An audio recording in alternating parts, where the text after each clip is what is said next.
On the main render layer, turn on the Depth Path option. It is marked by letter Z. Then render the scene and switch workspace to compositing. Add the node Mix Color and connect rendered layer to the first image input. Second image input is now a fog color. The factor value controls blending. Then from render layer connect depth path to the mix factor. For the colors not to be distorted, create the normalize vector node. To regulate fog intensity, add a mask node and switch method to multiply. Then enable the clamp option.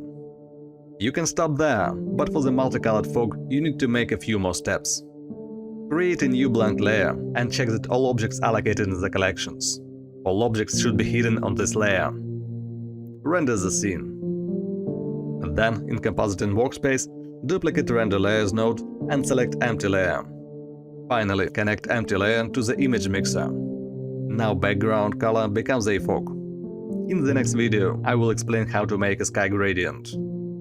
For disabling the fog render, turn off the Use for Rendering option on the empty layer. However, you can control fog with just one click using the Skybox add-on. Please follow the link in the description and you will get access to a huge variety of functions for any of your projects.